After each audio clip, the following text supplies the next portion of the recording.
Assalamualaikum, salam sejahtera untuk semuanya. Saya Lucky Bahtiar dari kanal YouTube Kontak Media. Jika ditanyakan kepada saya apa itu kasus Subang, maka saya akan menjelaskan begini. Kasus Subang adalah kasus pembunuhan terhadap Tuti Suhartini dan Amalia Mustika Ratu serta carut marut yayasan dan sekolah bina prestasi nasional, begitu ya. Itu bahasanya bahasa general yang kalau misalnya diurai satu demi satu, maka di kasus Subang itu adalah yang pertama adanya tindak kriminal umum.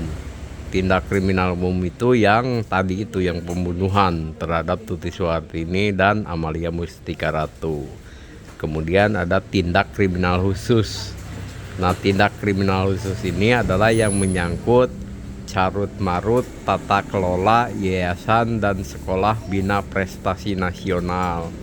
Lalu apa saja rumornya yang menyangkut yayasan adalah adanya TPPU, kemudian adanya penyalahgunaan dana BOS, kemudian ada siswa fiktif, kemudian ada karyawan dan atau guru fiktif, kemudian kasus jual beli ijazah dan lain sebagainya, yang semua itu sekali lagi adalah bentuknya rumor. Lalu apakah rumor tersebut akan benar-benar terwujud sebagai sebuah delik hukum? Ya, inilah yang patut kita tunggu. Nah, sekarang sedikit saya akan membahas tentang OOJ pada tindak kriminal umumnya ya, pada kasus pembunuhan. Bahwa di kasus Subang ini diduga ada praktek obstruction of justice atau perintangan penyidikan, begitu ya, itu sudah kita ketahui bersama.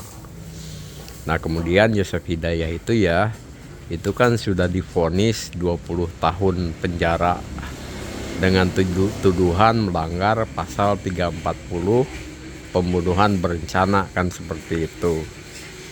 Bahwa nanti Yosef itu misalnya banding, kasasi, bahkan sampai PK, itu berita yang sedang kita tunggu. Kalau berita terakhir yang saya dengar, Yosef Hidayah itu kan memang melakukan banding. Kemudian konsekuensi banding itu kan bisa saja memang hukumannya diperingan atau sama saja, yaitu 20 tahun, atau bahkan mungkin diperberat menjadi hukuman seumur hidup, atau bahkan hukuman mati, kan kira-kira seperti itu. Nah, di dalam hal ini OOJ pun kira-kira sama lah, yaitu bagaikan pisau bermata dua. Jadi apabila obstruction of justice ini diungkap, dalam arti hingga terang benerang ya, tentang siapa saja pelakunya, kemudian barang bukti apa saja yang dihilangkan, dan barang bukti itu pada akhirnya memang ditemukan begitu dan dikonversi menjadi alat bukti, maka sesungguhnya potensinya adalah bisa saja meringankan atau bahkan hingga membebaskan Yosef, atau justru itu semakin mengukuhkan Yosef sebagai pelaku begitu. Nah, kalau semakin mengukuhkan Yosef sebagai pelaku, bisa saja justru hukuman untuk beliau itu bertambah begitu ya, karena semakin meyakinkan bahwa itu adalah pelaku utamanya Pak Yosef ini. Demikian kira-kira ya gambarannya jika OOJ ini diungkap secara terang benderang. Karena apa? Ketika OOJ ini diungkap dan semakin jelas terang benderang, maka bisa saja ada pihak-pihak yang berharap begitu ya, Pak Yosef ini dihukum lebih berat jika memang OOJ itu menyudutkan dirinya begitu, atau Yosef Hidayah mendapat keringanan jika ternyata ketika OOJ ini diungkap beliau itu tidak menunjukkan keterlibatan yang berarti begitu, atau sama sekali tidak terlibat. Nah, sekarang saya ingin sedikit membahas juga tentang kriminal khususnya. Sebetulnya sangat ditunggu oleh kita ya, itu bagaimana sih tindak lanjutnya, karena hingga hari ini kan belum ada berita ya siapa yang menjadi tersangka begitu.